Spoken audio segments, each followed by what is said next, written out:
Já está rolando? Já está? Pode começar? Beleza. Bom dia, pessoal. Bom dia. Bom, primeiro, obrigado por estar aqui esse horário, na sexta-feira. Sei que a galera, quinta-feira, gosta de sair à noite. Bom, meu nome é Álvaro Justen, mas eu sou conhecido mais aí na rede como Turicas, é o nickname que eu uso. E eu vou dar essa palestra agora, liberando dados com um comando. Os slides já estão disponíveis nesse endereço, tá? Quem está usando o Macadu aí também, o PDF já está disponível. Então, se quiserem anotar alguma coisa, anota só isso aqui, porque daí tem todos os links aqui que vocês precisam saber, enfim, tem todas as informações ali. Bom, como eu falei, meu nick é Turicas e sigam-me os bons ali, né? Twitter, GitHub, YouTube, SlideShare. Depois eu vou publicar também esses slides no SlideShare. E os códigos que eu vou mostrar aqui estão todos no GitHub. Tem todos os projetos eu disponibilizo como software livre. Meu e-mail é aquele ali, alvaro@cursodearduino.com.br, e turicas.info é o meu blog, onde eu posto também algumas coisas relacionadas a software livre, programação, principalmente Python e Arduino, são as coisas que eu mais publico atualmente, mas eu não publico tanto. Bom, eu sou o que a galera chama de nômade digital atualmente. Eu vivo viajando, aquela ali é a minha casa, trabalho remotamente, desenvolvendo software, dando curso. E eu estou atualmente em alguns projetos, né? Um deles é o próprio curso de Arduino, que foi uma iniciativa minha já de alguns anos. Atualmente também eu estou trabalhando nesse site que é o Pythonic Café, que é um portal sobre Python. E a primeira iniciativa do Pythonic Café é um curso que é o Python 24 horas, aquele reloginho ali. E a ideia desse curso, inclusive para quem aí tem interesse em aprender programação, é ser um curso do zero, totalmente online, gratuito para qualquer pessoa que queira aprender programação, mesmo que não seja da área. Então esse é um projeto que eu estou trabalhando atualmente também. Já estou gravando as aulas e tudo.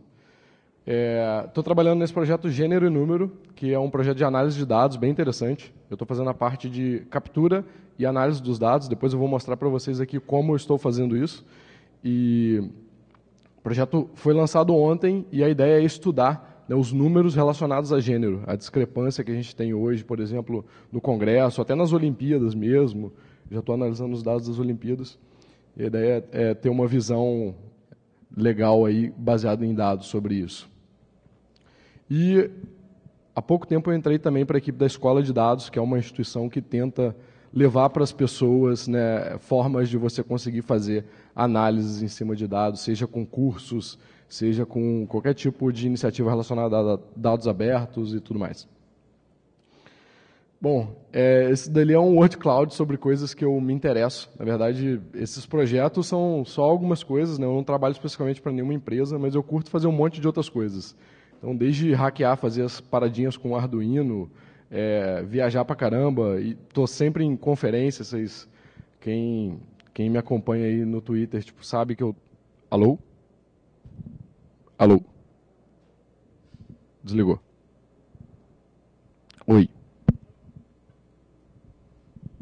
Alô? Mau contato. Vocês me ouvem assim? Oi? Ah, o sem fio? Beleza.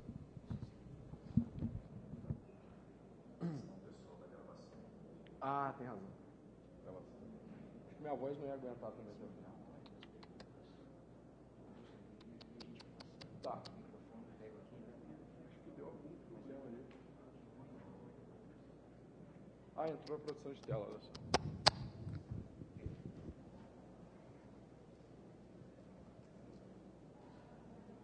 Foi? Beleza. Obrigado. Alô? Ué? Voltou? Ah. Ó. Enfim. Então, enfim, eu estou ligado a um monte de iniciativa, na verdade, de dados abertos e tal. Isso aqui é só um resumo, só para vocês saberem mais ou menos o que eu faço, né? Mas eu estou envolvido com software livre desde 2003, mais ou menos. Né? Esse é o meu 10º FISL, inclusive. Já estou envolvido com Python, que é a linguagem que eu estou usando para fazer o projeto que eu vou mostrar aqui para vocês, desde 2005, e com Arduino desde 2009, mais ou menos. Com relação a Python, eu cheguei até a organizar a Python Brasil, que é o evento nacional, né, lá do Rio, que foi em 2012. E recentemente eu fui para o Equador também, organizei a Python Quito lá. Como eu estou sempre viajando, né, eu fiquei 2 meses e meio lá. Tentei dar uma agitada na comunidade lá, então estou sempre participando de conferências e tal. Inclusive, se souberem de alguma, me convidem, porque eu curto. Queria saber de vocês aqui, só para eu ter uma ideia. Quem aqui trabalha com algum tipo de conversão de dados, seja com scraping, com data science? Legal. E quem aqui já conhece e usa Python? De alguma forma. Bacana. Muito bom. Bom, como eu falei, né, eu vivo viajando. E aí, em algum momento, eu tive uma ideia. Pensei assim, putz, por que eu não pego os dados sobre todas as cidades do Brasil que tem disponíveis por aí, né, desde dados demográficos do IBGE até a questão de, sei lá, média de temperatura e tal, e faço uma análise para saber quais cidades são legais que talvez eu não conheça, né, ou que talvez não sejam tão conhecidas, né, tão famosas e tal. Aí eu falei, pô, legal, sou programador, gosto pra caramba de programar, vou fazer isso, né? E aí eu comecei a minha jornada. Isso já tem um tempinho, né? E essa jornada basicamente consiste numa jornada, de certa forma, do jornalismo de dados, né? Quando você está fazendo alguma matéria, né, relacionada a dados, você primeiro faz uma pergunta, né, depois você encontra aquele dado, né, onde tem, depois você faz o download para sua máquina para poder fazer análise, né? E aí faz verificação, limpeza, depois analisa e, finalmente, cria uma visualização sobre aquela informação para que, né, você consiga realmente ver o resultado do negócio, ou cria uma interface interativa, enfim, alguma coisa assim. Então, por mais que não pareça, né, todo o processo de jornalismo de dados envolve esses passos. E aí, eu achei, obviamente, o site do IBGE, que tem lá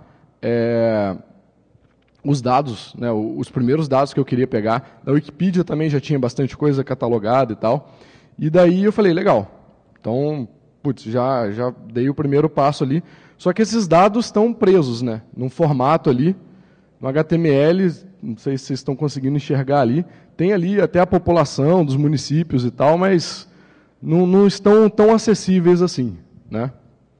Então, eu costumo dizer que, apesar do dado estar aberto, ele não está tão acessível, né? E quanto menos acessível esse dado está, mais perto ele está de ser um dado fechado, né? Tudo bem, tem vários dados que não estão abertos, mas tem muitos que estão abertos e que te dificultam o uso de alguma forma. Então, isso não é legal, né? E aí a ideia é justamente liberar esses dados desses formatos ou fazer uma limpeza neles para que eles consigam, para que a gente consiga usá-los de forma mais rápida, né?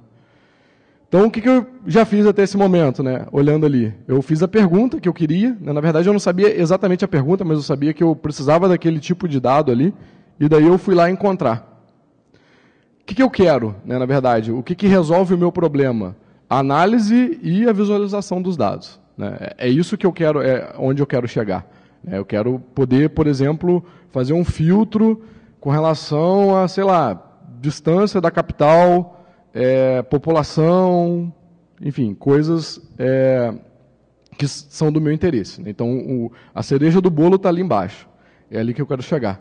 Mas eu tenho que necessariamente passar por aqueles passos ali, né? Eu tenho que, de alguma forma, baixar os dados, eu tenho que verificar se aquilo ali está certo, se o que eu baixei está certo, tenho que limpar esses dados, né? Aquele HTML ali, por exemplo, eu não consigo fazer uma consulta, né? Um SQL, por exemplo, para fazer algum filtro ali, não dá. Eu tenho que, né, mudar, converter esses dados para algum outro formato. E, em geral, esses 3 passos são os que sempre estão no meio do caminho de quem quer fazer qualquer tipo de análise em dados, né? Então, essa parte, em geral, é chata. Apesar de eu gostar bastante, assim, porque, enfim, eu gosto de programar e tal, mas é uma parte chata. Se você for parar a pensar do ponto de vista pragmático, você só quer pegar o dado para analisar. Você não quer ter que passar por isso. E aí você tem um problema, né? O Porque na hora de você obter os dados, esse GIF eu acho que representa bem. Você tenta chegar até o dado e você não consegue chegar. Tipo, ou o servidor te bloqueia porque você está fazendo muita requisição, ou você tem que fazer uma autenticação para depois poder pegar lá o cookie e jogar para a próxima requisição. Então, você tem que fazer um monte de malabarismo para conseguir chegar até onde você quer e, em geral, não é tão simples assim, né? Quem já fez esse tipo de trabalho sabe que não é... Depende de cada site, né? Não existe um padrão. Se tivesse um padrão, tudo bem. Mas não existe um padrão, né? Isso só para obter o dado, né? Só para fazer o download daquele negócio lá. Para verificar, você baixa tudo e tal e, obviamente, você vai encontrar um monte de inconsistência. A parada sempre... Né? Você roda o script lá, doido para ver o negócio funcionar e sempre alguma coisa vai quebrar no meio do caminho, porque veio, por exemplo, algum número que está separado por vírgula e não por ponto, né? Os separadores decimais, por exemplo. Então, enfim, é um outro problema também que a gente sempre encontra. E a parte de limpar, quanto mais você limpa, mais você vê que tem coisa para ser limpa, né? Então, você arruma aqui, aí entorta ali, enfim. É sempre uma... Você vai correndo sempre atrás do rabo, né? Cachorro correndo atrás do rabo. Mas aí vamos para pensar. E se fosse, por exemplo, em CSV? Se fosse em outro formato? Né? Já ficaria um pouquinho melhor, porque eu não precisaria pelo menos limpar os dados, né? Eles estariam ali. Se eu quiser fazer um programa, por exemplo, em Python, eu teria que converter, tudo bem, aquela tabela, né? Nesse caso, esse CSV aí tem ali o número de habitantes e a área, né, do município. Então eu teria que converter no Python lá essa string para inteiro, para float, né, e tudo mais, mas já fica bem melhor, né? Então repara que dependendo do formato que o dado está disponível, melhora ou piora, né, o meu trabalho, facilita ou dificulta. Se tivesse em JSON, por exemplo, melhor ainda, porque já está representado ali, né? Tipo, os habitantes já estão no número inteiro, a área já está num float.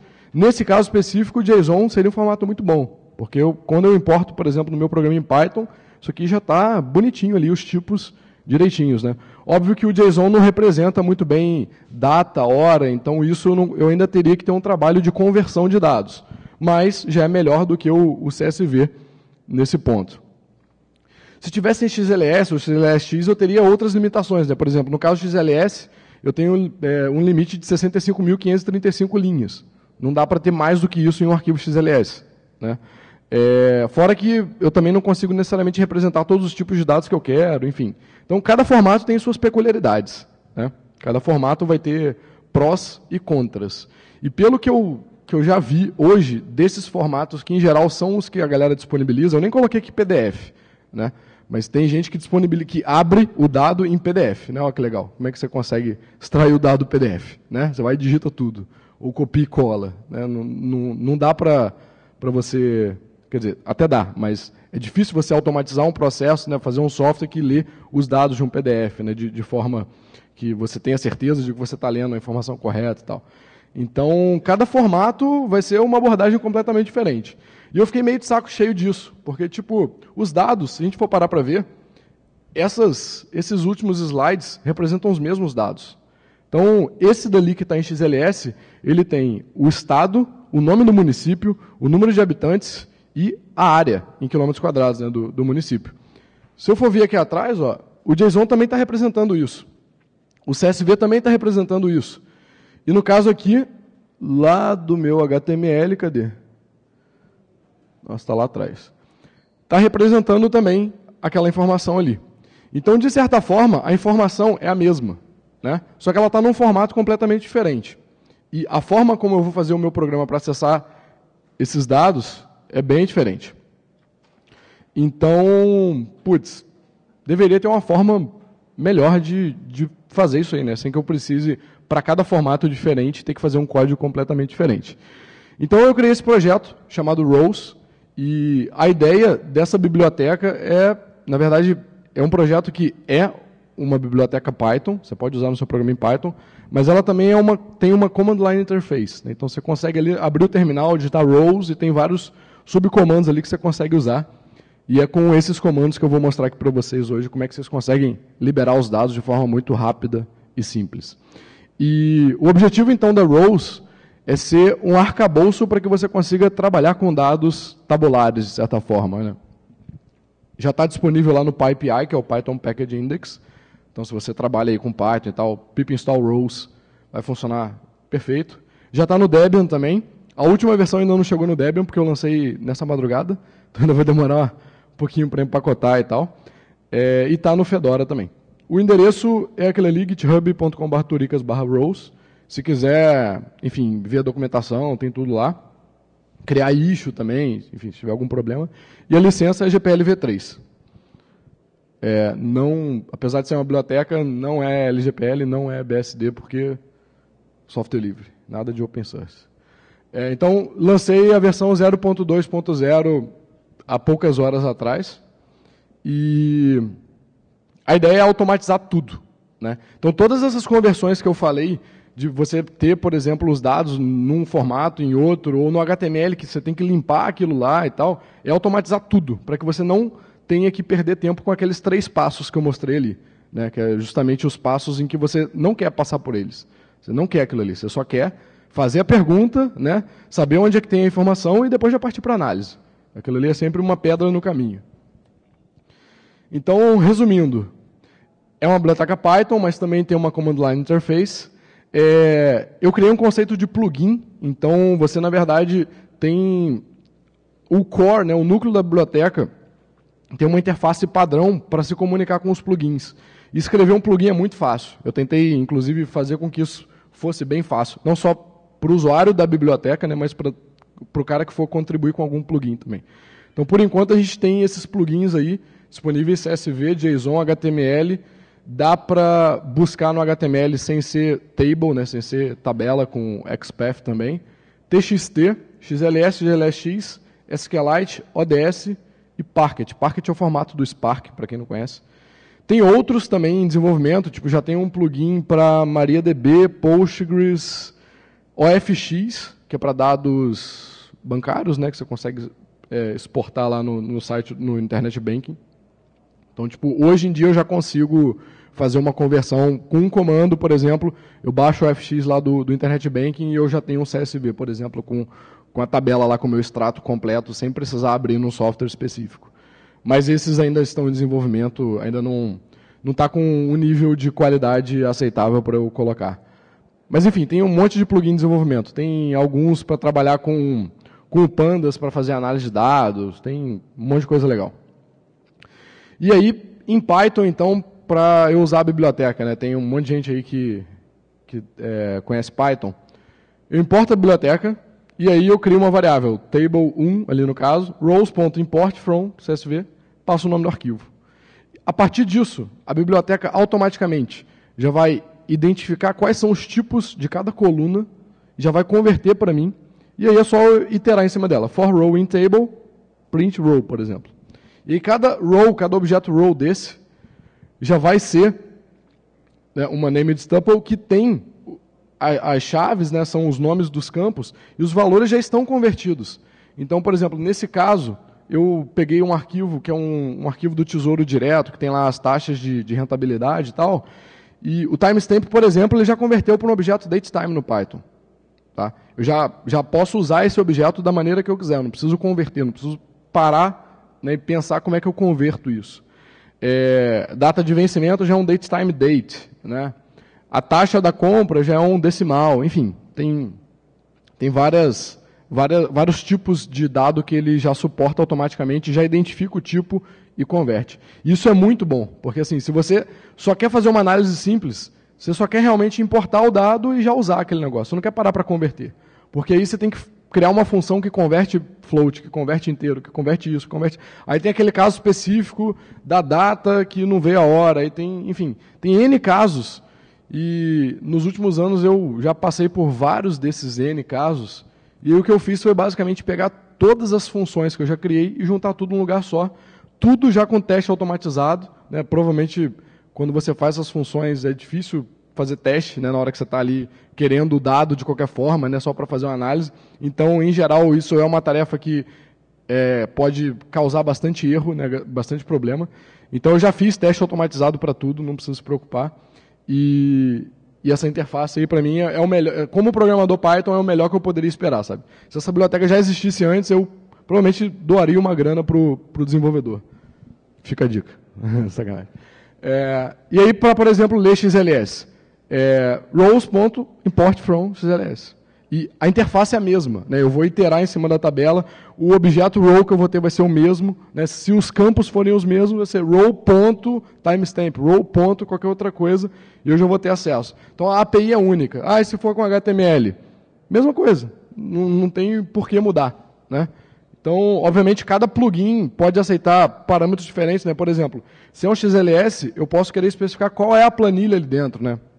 Se é a primeira, se é a segunda e tal. Se é um HTML, eu posso ter mais de uma tabela dentro do HTML, então eu posso querer especificar isso. No CSV já não tem esse problema, né? Então, cada plugin tem as suas peculiaridades, mas a interface geral é única. A forma como eu vou acessar a informação é a mesma. E o legal é que, assim, se você quer escrever um plugin, é muito simples. Você não precisa fazer nenhum tipo de conversão de tipo, nem nada. A biblioteca já faz isso automaticamente. Você cria duas funçõezinhas só, e aí, automaticamente, escrever o plugin, você pode importar os dados naquele formato, né, que você escreveu, e exportar para qualquer um dos outros formatos disponíveis na biblioteca, e vice-versa, né? Então, o legal é que, quanto mais plugin tem, mais possibilidades, né? E aí, então, é só importar a biblioteca e ser feliz, né? Partir para a análise de dados, que é o que você realmente quer fazer. Quem conhece esse cara? Só para saber. Isso diz mais ou menos a idade de vocês, né? Beleza. Quem não conhece pode ser muito novo ou muito velho. Bom, então, resumindo, algumas funcionalidades gerais. A interface é única, não importa o formato. Isso, para mim, era uma premissa desde o primeiro momento assim, que eu comecei a desenvolver. Não só a biblioteca, mas a Command Line Interface, que eu vou fazer uma demonstração aqui para vocês verem. Escrever é tão fácil quanto ler. Isso é um problema também que eu tinha.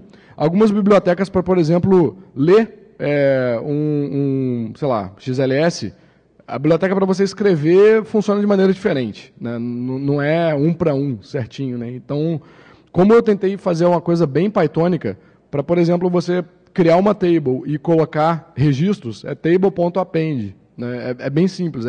Realmente, para quem está acostumado com Python, é a maneira como você faria com uma lista, por exemplo. Né? Então, é bem tranquilo de trabalhar com ela.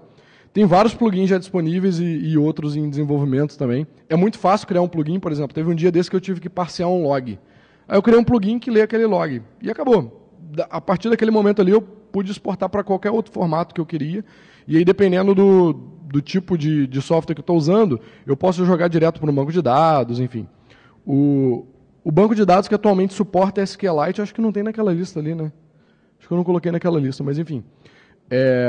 Eu já estou, como eu falei, já estou com outros bancos também sendo suportados, tipo MariaDB e Postgres. Então, é muito simples criar um plugin. Tem a Command Line Interface, que ajuda pra caramba, principalmente se você quer fazer uma análise preliminar. Vocês vão ver aqui. Faz a conversão automática, né, dos dados, e isso daí tem esse automático, está até em negrito ali, para mostrar que isso é bem legal, porque, na verdade, dependendo do formato, o tipo tem que ser convertido, tem um monte de coisa no meio do caminho que pode dar problema, e eu tentei testar bastante isso. Eu já fiz os testes, né, você não precisa se preocupar que você vai estar usando código sem teste, você vai poder dormir tranquilo. Então, usei Test Driven Development, né? E eu tento usar, de maneira geral, boas práticas de desenvolvimento, né? Então, por exemplo, eu uso o versionamento semântico para você saber exatamente quando eu mudo uma versão da biblioteca, enfim, o que aquilo ali quer dizer, né? Se eu mudei o número do meio, o que quer dizer? Vai quebrar a API? Pode quebrar? Não pode? Enfim. Com relação à interface e linha de comando, tem alguns subcomandos. Então, o comando mais simples é o print. Você põe lá rows print, passa um path, e aí ele vai automaticamente identificar o formato daquele arquivo, usar o plugin específico para aquilo, se tiver um plugin disponível, e converter aquilo lá para texto. Vai mostrar no seu texto. Então, por exemplo, se você, sei lá, não quer abrir o LibreOffice para abrir um XLS, você vai lá no terminal, rows print, arquivo.xls. Ele vai mostrar para você. Tá? Convert, olha que difícil, né? Nada intuitivo. Rows convert, ele converte de um tipo para outro. Então você passa lá, rows convert, arquivo.xls, espaço, arquivo.csv, para fazer a conversão. Automaticamente, sem você precisar passar nenhum parâmetro, nem nada. O sum é uma coisa que eu usei muito nessa captura do IBGE para agregar algumas tabelas. É só, na verdade, um caso específico para eu não precisar ficar rodando outros comandos maiores. O join também eu precisei fazer, então já joguei direto um subcomando join. E tem também um comando para você rodar consultas SQL direto no arquivo, independente de qual formato ele esteja. E dá para fazer, enfim, dá para você colocar vários arquivos como entrada e fazer uma SQL só em todos, fazendo join e tal. É bem legal. Mas vamos lá, deixa eu mostrar um pouco aqui de código, eu estou falando demais. Então, se vocês não estiverem entendendo, gente, pode levantar a mão, tá? Deixa eu ajeitar aqui. Tá dando para ver aí atrás? Beleza.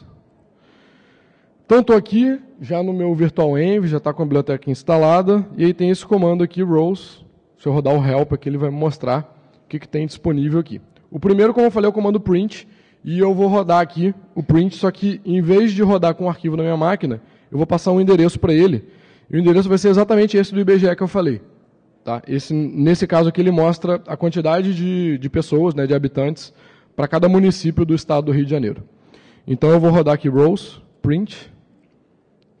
Vou passar esse cara aqui. Se o Wi-Fi estiver funcionando, ele vai baixar, converter, né, de HTML para um formato interno na memória e depois exportar para texto. Tá?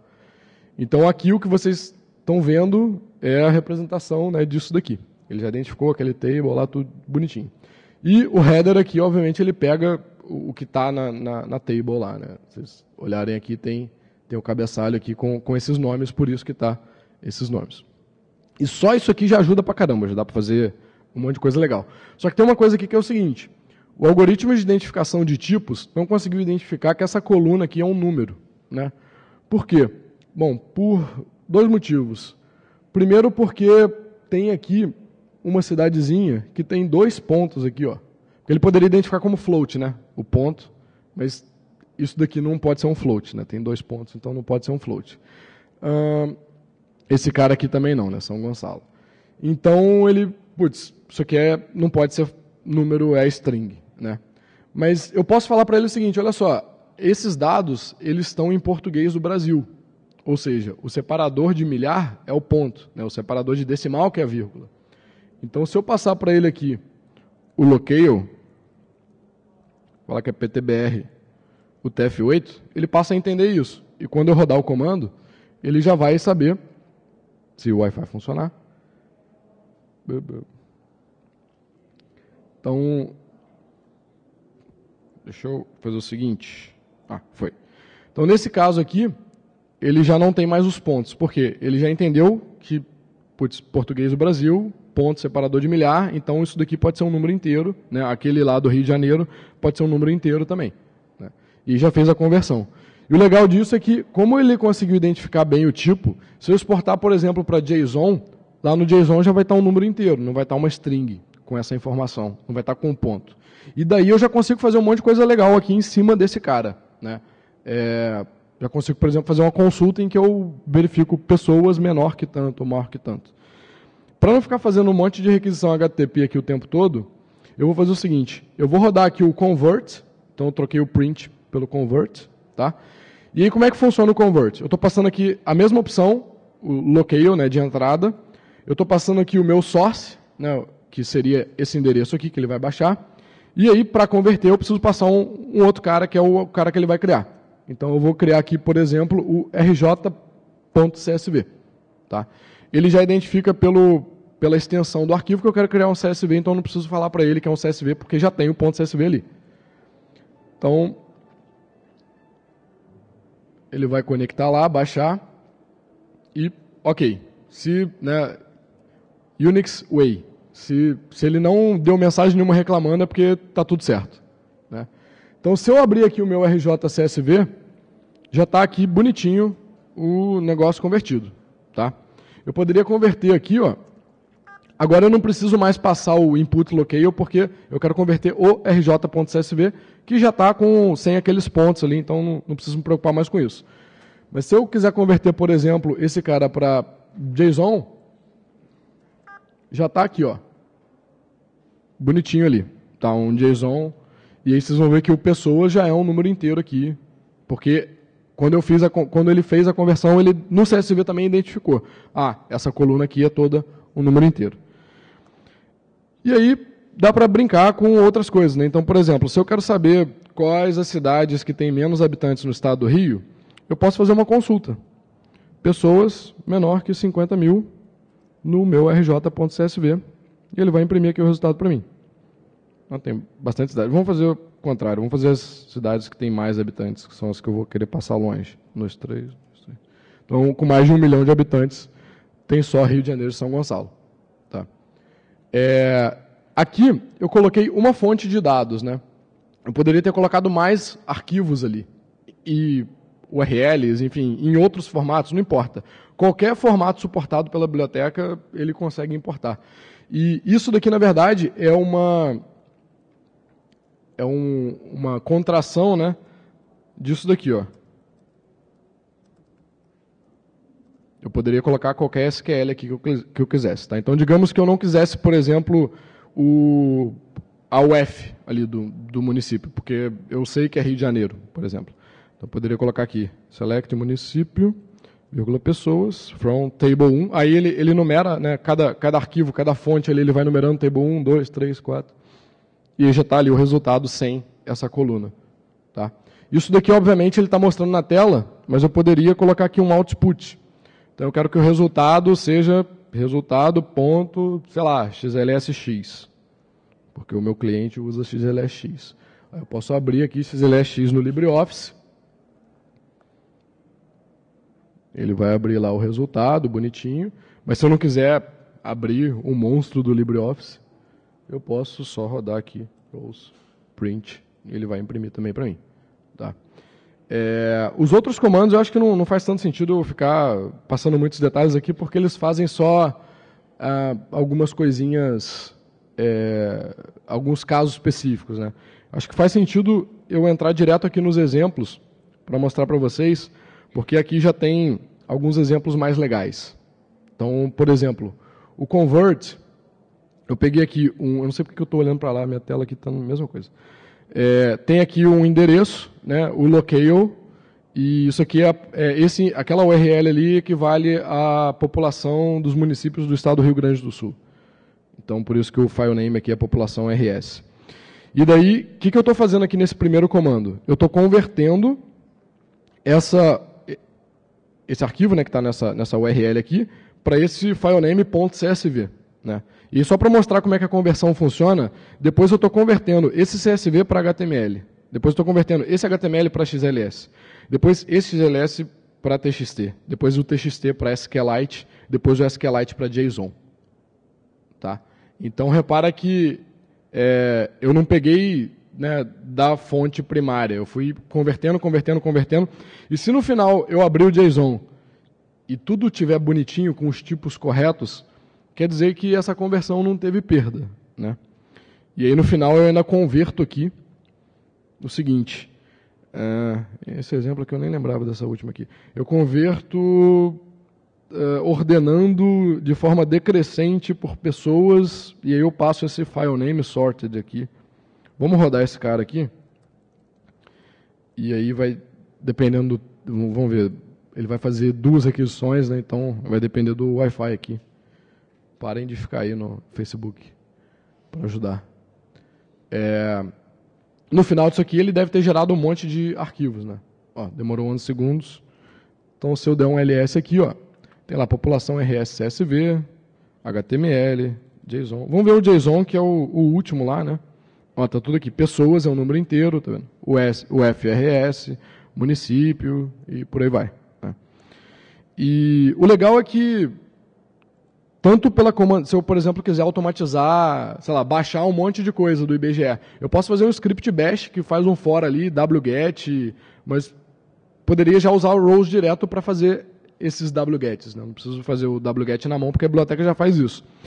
E se eu quiser trabalhar depois, né, no meu projeto lá, programando em Python, Para importar esses caras aqui é só um import from qualquer coisa que ele vai importar também, então não importa, né? Vamos ver esse CSV aqui, vamos dar um rows print nele. Ele deveria estar ordenado por pessoas e está. Então, já tem ali, né? Assim como o print, né, tem aquelas opções de locale e tal, todos os subcomandos têm opções padrão, né, de você poder ordenar. Você, por exemplo, querer passar alguns campos, né? Eu quero passar só o município e pessoas. Então, não preciso necessariamente rodar o subcomando de consulta para fazer esse tipo de coisa. Eu posso até, se eu quiser, inverter, né? Fica mais bonitinho ter o número de pessoas primeiro. Não funciona. Isso aqui acabei de ver que não funciona no Fields. Isso está funcionando na biblioteca e não funciona na Command Line Interface. Tem que criar um bug lá. Mas enfim, efeito demonstração, né, gente? Vamos lá agora, vou mostrar um outro cara aqui, que é o de consulta. Esse aqui é bem legal. Esse aqui tem até um textinho que eu coloquei e tal. Mas basicamente é o seguinte, eu tenho dois endereços aqui. Um deles tem a população do estado do Rio de Janeiro e o outro tem a área. Então, se eu for abrir aqui, eu insisto em olhar para lá. Se eu for abrir aqui, ó, sem essa aspa, e se o DNS resolver, ele vai mostrar, enfim, a área dos municípios. E aí aqui, basicamente, o que eu rodo é um comando só, né? Então, aqui, é esse comando aqui embaixo que eu estou rodando, eu faço o seguinte, ó, eu vou fazer uma consulta em que o locale, né, de entrada é o PTBR, que está lá em cima nessa variável ali, porque, enfim, a área está separada por vírgula, né, as casas decimais, porque estamos no Brasil, né? O locale, o encode, o TF8 nem precisava disso aqui, na verdade. Aqui eu estou passando a consulta, que é essa SQL grandona aqui, ó. Eu estou selecionando o F, eu já renomeei para state, o município para city, pessoas para inhabitants, quilômetro quadrado para area, e aí eu já fiz até uma continha aqui para calcular a densidade demográfica, né? From table 1, table 2, o where é que eu fiz o mapeamento lá dos campos e tal. Então, simples, né? Eu estou fazendo uma consulta, passei aqui o locale, passei aqui a consulta, depois eu passei quais são os sources, né? Quais são as tabelas de onde eu vou extrair a informação, e eu joguei que o output aqui é esse cara. Cadê o output? Aqui, ó, rjdensity.csv. Tá? Então, deixa eu ver como é que. Abriu o site. Então, esse cara aqui é a área, tá vendo? Então, o título aqui é quilômetro quadrado da parada. Então, se eu rodar isso daqui. Eita. Se eu rodar esse cara aqui, ele tem que criar um arquivo com a densidade demográfica. Rodou rapidinho. Deixaram aqui com a galera aí da rede. Quicou a galera da rede para ficar mais rápido. Esse cara aqui é o cara da rede sem fio, enfim. Então, se eu imprimir aqui, ó, rows, print, eu já vou ter, diminuir um pouquinho aqui para ficar a tabela. Eu vou ter lá, ó, agora, state, city, já com os nomes que eu dei lá na consulta e tal. Então, e aqui, obviamente, a densidade demográfica, né? Então, dá para fazer um monte de coisa legal e, obviamente, como eu falei, eu exportei para CSV, mas poderia ser qualquer outro formato. E, enfim, acho que é isso de demonstração. Bom, então, alguns casos de uso aí que, em geral, né, eu tenho usado bastante e tem facilitado muito a minha vida. Com relação ao Command Line Interface, para fazer download, conversão e limpeza já automaticamente, né, como eu fiz aqui no caso do IBGE, vocês perceberam que eu passei o endereço e ele foi lá, fez a conexão HTTP, baixou a parada, né, se HTTPS ele valida o certificado, enfim, tem todo o processo lá. Já identifica qual é o formato, vê se ele tem um plugin para isso, faz a conversão, já limpa os dados da forma como tem que limpar, converte os tipos, né, automaticamente, joga na memória e aí você faz o que você quiser, né. E isso eu tenho usado bastante até para poder facilitar, com algum script bash rapidinho eu consigo já fazer um monte de coisa sem precisar parar para fazer um scraper, né, inteiro. E tem muitos dados que estão em formato tabular assim que você consegue baixar facilmente, tipo na Wikipedia, por exemplo. Qualquer tabela você consegue dar um print ali e pronto. Fazer análises preliminares, né, como eu mostrei aqui o print, Eu não preciso abrir o LibreOffice. Ou se é, por exemplo, um Parquet, que é um formato binário, que eu não vou nem ter um software assim tão simples que eu consiga abrir. Com um print, ele vai extrair aquilo ali e te mostrar na tela, você consegue já ter uma noção melhor da informação. E para rodar consulta também, né? Você já consegue saber pelo menos para onde você vai. Mesmo que você não vá usar essa ferramenta com a ferramenta de análise de dados, eventualmente você consegue saber mais ou menos qual o caminho que você vai tomar muito mais rápido, né, do que se você tivesse que fazer um programa para aí sim entender o que tem ali dentro. E com relação à biblioteca, eu tenho usado para essas duas duplinhas, né? Converter e limpar. E aí um exemplo é o Interlege, na verdade não fui eu que usei, mas a galera do Interlege está usando. E isso já tem em vários portais. Tem mais ou menos 1.200 câmaras municipais, né, de vereadores que usam o portal do Interlege, que é um software livre feito em Python, e eles estão usando lá para disponibilizar os dados de maneira mais acessível. Então, em geral, a galera faz upload, né, dos dados, o pessoal da Câmara faz upload em XLS, GLSX, e aí o software dele já converte para outros formatos, disponibiliza para você, por exemplo, poder fazer um download em CSV. Tá? Então, eles estão usando já massivamente isso, até o Jean Ferri e o Érico Andrei, na época que estavam trabalhando nisso, contribuíram até com o projeto e tal. Para conversão e análise, né? Então, tem os exemplos do próprio Sci-Fi, que é o projeto, né, que está mantendo a infraestrutura da rede Wi-Fi aqui do Fizzly. Então, a gente queria fazer algumas análises de sinal dos roteadores para conseguir entender melhor como é que está a rede e, com isso, melhorar, né, mudar a potência automaticamente e tal. Então, rapidinho, eu fiz um script que parseia já as informações de entrada e cospe um CSV, e dali eu já consigo fazer outras coisas, né? E eu fiz também um script bem simples para baixar todas as palestras do Fizzly, porque eu tinha uma dúvida que era a seguinte: será que a galera que vem palestrar aqui sabe a diferença de software livre para open source? Porque eu tenho percebido muito que as pessoas não sabem isso, né? E se você não sabe isso, você acaba perdendo um pouco da filosofia do negócio, né? Que não é ter um software de qualidade, é ter a liberdade primeiro, né? Esse daí é o primeiro ponto. E aí eu fiz um script para poder identificar esses termos nas palestras, nas descrições das palestras e nos mini currículos. Eu vou mostrar aqui para vocês rapidinho, se eu lembrar onde está. Deixa eu ver aqui. Fizzly Talks. Tá aqui. Então, deixa eu rodar aqui. Bom, vai demorar 1 minuto para rodar esse negócio aqui. Deixa eu aumentar aqui. Mas a ideia, na verdade, é mostrar o código e não o resultado final. Fica como suspense aí. Mas para fazer uma análise aqui, por exemplo, eu importei o arquivo JSON aqui, né? E daí eu já chamei essa função que extrai as estatísticas. E aí esse arquivo aqui, Fizzly 17 Talks, JSON, foi gerado pelo meu script que faz a extração, né? E a conversão. Então eu já sei que cada talk tem um title e um description. Então, para cada talk nas talks, que é esse cara que eu importei aqui, eu jogo o title e a description dele lá para esse extract stats, que é a função que eu fiz para poder extrair essas estatísticas. E armazeno essa variável, depois eu só mostro essas estatísticas para talks, né? Depois eu mostro para os mini currículos dos speakers. Então, tipo, essa função aqui não faz nada a não ser mostrar a informação, né? Aquela parte lá de visualização, né, do dado.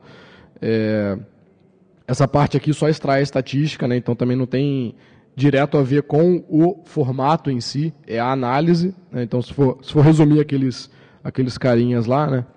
Então basicamente aqui, nessa linha aqui é que eu já faço, né, a importação e a conversão automática dos caras lá. O que é string ele já muda, o que é inteiro ele já converte, enfim. E é legal que... Bom, tá rodando aqui, eu vou deixar rodando. O legal é que nesse caso aqui ele... deu erro aí de rede. Enfim. Mas o legal é que ele já pega o link do vídeo das palestras. Depois eu vou até fazer para baixar, enfim. Mas fica como suspense aí o resultado, depois eu publico. Bom, e aí, olhando esses formatos todos, surge a pergunta, né? Qual é o pior formato? Né, porque dado que toda vez que eu tenho que importar esses dados, eu tenho que fazer uma conversão automática, né, tenho que identificar os tipos para converter, porque nem todo formato consegue representar todos os tipos que eu quero, né, data e hora, enfim, isso daí tudo. qual deles seria o pior para eu armazenar? Eu acho que, nesse caso, pelo menos com esses que eu trabalhei, seguindo as premissas que eu acho legais, todos são piores. Tipo, são ruins, assim. Então, seguindo... Quem conhece XKCD? Levanta a mão. Ah, legal. Então, seguindo essa tirinha do XKCD, né? Situação. Você tem 14 padrões que competem, né, para fazer a mesma coisa. E aí, como é que você resolve o problema? Você cria um outro padrão. E você fica com 15 que resolvem aquele problema. E aí eu fiz justamente isso. E criei na verdade, estou criando, né, ainda está em beta, estou fazendo alguns testes para os dados que eu tenho, um formato que consegue ter todas as características que eu acho legais, né. Nesses formatos todos tem pontos bons e pontos ruins. E aí eu tentei reunir tudo e juntar num cara só. Para ser simples, eu chamei de RAW, o formato, e é muito simples de ler, de parsear. A ideia é essa, né, que seja simples de você fazer um parser e que seja rápido de você importar esses dados, né, sem precisar, por exemplo, identificar os tipos automaticamente, coisa assim. E eu estou usando ele nos meus projetos internos para armazenar os dados, né, que eu tenho. Então, quando eu baixo lá do IBGE, eu não armazeno em CSV. Por quê? Porque toda vez que eu for ler aquele CSV, a biblioteca vai ter que parar um tempo para identificar quais são os tipos de cada coluna, né. Se eu fizer em JSON, já fica um pouco mais fácil, mas, por exemplo, já não funciona com date, né, date time, porque vem como string, ela tem que identificar mesmo assim. Então, com esse formato, a biblioteca não precisa se preocupar com isso e poupa bastante tempo de processamento. Tem alguns colaboradores, né, essas aqui são as fotos de algumas pessoas que já contribuíram no GitHub de alguma forma. O projeto já está ativo há um tempinho. Cada um contribuiu ou com um plugin, ou com documentação, ou com sugestão, ou com empacotamento, enfim. Se quiserem contribuir, está lá no GitHub, github.com/toricas/rows. Qualquer contribuição é bem-vinda, principalmente casos de uso específico assim, que vocês tenham e que talvez a biblioteca ainda não contemple. E contribuição não só de código, né? Pode ser uma sugestão, enfim, pode ser o relato de uma falha, coisa assim. Sobre o projeto, é isso. Eu vou deixar aqui algumas dicas aí, dado que já está acabando meu tempo. Primeiro, para quem gosta de participar de congressos, tem um outro congresso também de software livre bem legal, que é a LatinoWare. Vai acontecer de 19 a 21 de outubro. A galera que tem pergunta, que está talvez online, já vai se preparando para avaliar e mandar a pergunta pelo Macadu e baixar talvez o slide. Já vou abrir para pergunta para você, só vou terminar de passar aqui as dicas. Então, eu vou estar lá na LatinoWare também, Foz do Iguaçu. É legal porque divisa com o Paraguai, dá para comprar eletrônicos baratos. Para quem gosta de Python, vai ter a Python Sudeste também, em setembro, que esse ano vai ser a primeira Python Sudeste, vai ser lá em Belo Horizonte, que é uma cidade que eu gosto pra caramba. Então, dias 2 e 3 de setembro, estarei lá também. Inclusive, vou dar um mini curso sobre a Rose. Tem a Python Brasil, que é o evento anual de Python, né? Eu falei no começo que eu organizei a Python Brasil lá do Rio, que foi em 2012. Nesse ano vai ser em Florianópolis, é itinerante, cada ano é num lugar diferente. E vai acontecer exatamente no meio da Oktoberfest. Então, se você chegar um pouquinho antes da Python Brasil, ou se você ficar um pouquinho depois, você consegue ir na Oktoberfest também, que é pertinho, Blumenau. Então, fica a dica aí. Aquele curso lá, né, que eu falei de Python está disponível nesse endereço, só para lembrar vocês, pythonic.café. Por enquanto só tem um formulário em que você põe seu nome e seu e-mail e eu vou te avisar quando eu tiver as novidades dos vídeos e tudo. Por enquanto eu estou fazendo uma gravação bem amadora, então a ideia é até fazer um crowdfunding para eu conseguir comprar equipamentos melhores e tal, para ter uma coisa realmente de boa qualidade e vai ficar tudo gratuito disponível no YouTube. Mais o quê? O curso de Arduino. Eu tenho turmas abertas aqui para Porto Alegre, para Belo Horizonte, para o Rio. Quem for aqui de Porto Alegre tem um cupom de desconto especial que é o FISLI17. Então, se você entrar lá em cursodearduino.com.br/Porto Alegre, vai acontecer na semana que vem já, de terça a sexta-feira à noite, lá no Translab, que fica na Protásio, é uma região razoavelmente central. Está disponível nesse endereço aí todas as informações. Perguntas? Tenho tempo para perguntas? Maravilha. Então, eu vou deixar aqui os meus contatos. Ali está o endereço dos slides. Alguma dúvida? Você leva o microfone? Tá. Sim, alô? Aqui, ó. Alô?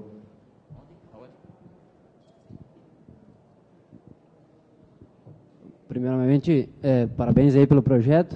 Só uma dúvida, você já trabalhou, fez algum teste com dados geográficos também, ou pensa em inserir aí na ferramenta? Já, boa pergunta.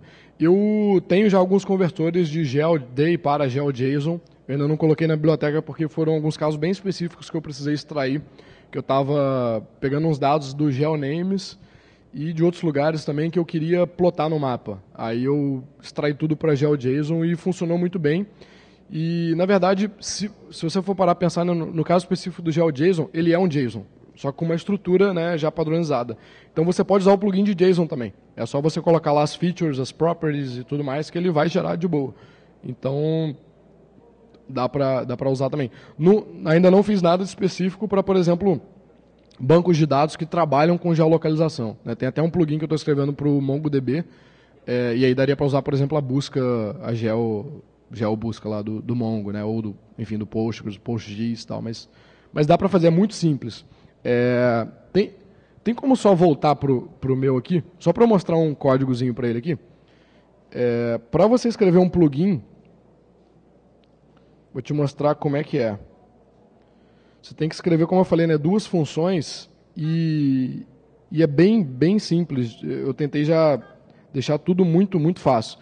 Então, o plugin de CSV, por exemplo, tem lá essa função que importa, né? Olha só, a maior parte do código aqui é, na verdade, a detecção do dialeto. Eu não falei isso, né, mas independente do dialeto do CSV, você não precisa passar qual é o dialeto. Se a separadora é ponto e vírgula, se é tab, ele já identifica automaticamente. E a maior parte do código aqui é para fazer a detecção do dialeto. O restante aqui é só para abrir o reader do CSV e eu passo para essa função createTable, que é da própria biblioteca. E ela já faz toda a conversão automática lá dos formatos, né, dos tipos, na verdade. Então, criar um plugin é muito fácil, né? Se você por exemplo, quiser criar um de GeoJSON, é muito simples, é tão simples quanto isso, né? E como você consegue iterar, né, em cima da table, para exportar também é muito simples. Para cada row na table, você, né, dá um output lá. E aí aqui eu tenho um cara que exporta para CSV também. Então é bem simples fazer isso. Se quiser fazer algum plugin, é muito tranquilo. Opa. Oi. Se quiser, pode voltar para as perguntas do Macadu aqui, o slide. Eu tenho uma pergunta que está usando o Python 2, tem algum motivo especial? E outra tu já testou com relação a sites que precisam fazer login antes de ter a informação? Tem alguma coisa? Boa pergunta. Então, com relação ao Python 2 e Python 3, já tem um branch ali para o Python 3, ainda por enquanto só funciona em Python 2. Né? Tem algumas coisas, principalmente com relação à conversão dos tipos, que não está legal ainda em Python 3, então ainda não lancei nenhuma versão em Python 3, mas já tem gente até ajudando e acredito que logo já vai ter Python 3 funcionando de boa também lá no PyPI. Com relação à autenticação, eu ainda não precisei fazer nenhum script bash que eu precisasse de autenticar. Então, sempre que eu preciso fazer algo assim, o que eu faço? Eu faço um scraper, né, um projeto, por exemplo, no Scrapy, ou enfim, um script meu que usa requests, né, ou qualquer outra biblioteca dessa, e eu já faço autenticação por ali. Eu já pensei em incluir, e aí é muito simples também incluir na própria Command Line Interface uma opção ALF que você passa o usuário e senha, ou um token, né, se for um basic, qualquer coisa e tal. E é muito simples, é muito trivial fazer isso. Você vai adicionar assim 2 linhas de código na Command Line Interface para fazer isso. Então dá para fazer, só não está pronto ainda, mas dá para fazer. Exato. Bom, vou ler. Sanou as dúvidas? Era isso? Beleza, vamos ler ali. Quais foram os desafios de importar dados de HTML por não serem padronizados? Obrigado aí, não consigo ler quem fez a pergunta, é Matheus? Matheus, valeu Matheus. Então, Matheus está aqui? Beleza. Então, no caso do HTML, eu estou usando uma biblioteca LXML, né, que ela facilita eu rodar um XPath dentro do HTMLzão ali para poder identificar quais são as tabelas e tal, mas tem muita coisa que no caso do HTML não é congruente, né? Então, tipo, tem algumas tabelas que você tem aquele co-span, row-span, que aí eu tenho que filtrar isso. Acho que esses foram os maiores desafios, assim, para conseguir identificar o que realmente faz parte da tabela. O que não é só, por exemplo, uma coisa que vem ali em cima junto com o header, mas que não é o header, né? Não são os campos. É uma coluna que vem em cima que ela está mesclada com as outras, né? Enfim. Então essa acho que foi a parte mais chata, assim. e eu consegui resolver razoavelmente bem. Beleza? Já comparou com o Import.io? Já. Tem algumas coisas que o Import.io que lá, por exemplo, eles extraem links e tal, e a biblioteca não é focada nisso, né? Quem que fez a pergunta? Rafael. Tá aqui o Rafael? Não? Tá online. Enfim. Então, já assim, para quem não conhece, o Import.io é um site que consegue extrair dados, né, de outros sites. E, na verdade, tem muita extração de link. Eu, como estou mais focado em extrair tabelas, né, porque é o meu caso de uso padrão, eu não foquei nessa extração dos links especificamente. Então, daria até para fazer algo que o Import.io faz, mas não é o escopo dessa biblioteca. E tem coisas que a biblioteca faz que o Import.io não necessariamente faz também, que é identificar a tabela inteira e já fazer algumas conversões com alguns parâmetros, por exemplo, o loqueio, né, que você consegue configurar o loqueio e ele já identifica, por exemplo, a vírgula como separador de decimal. Então, tem coisas que tem interseções ali, mas não são a mesma coisa. Chegou mais aí, gente. Funciona quando a fonte de dados está paginada. Tá? Foi Rafael também. Então, funciona. Na verdade, você que precisa fazer a paginação, né? A biblioteca não é um framework de scraping. Então, você que precisa de alguma forma passar o endereço ali para ela requisitar a segunda, terceira página e por aí vai. Então, recomendo aí o Scrapy, para quem quer trabalhar com scraping especificamente, mas você pode, por exemplo, usar toda a infraestrutura do Scrapy para fazer a paginação e depois, se tiver o HTML, jogar direto na tabela. Tem mais uma? Tá, vamos lá. Então, se for rápida... Não, sobre a primeira pergunta, aquela aqui, ó. Aqui, ó. O HTML obrigatoriamente, então, precisa de uma table ali para ele compreender as informações. Ou você pode passar um XPath, que se você quiser extrair de outras tags e tal. Ah, beleza. Era isso? Bom, pessoal, o tempo acabou, mas eu vou estar aqui direto ainda hoje. Fiquem à vontade para me parar aí para perguntar as coisas. Obrigado aí, espero que vocês tenham gostado. Valeu.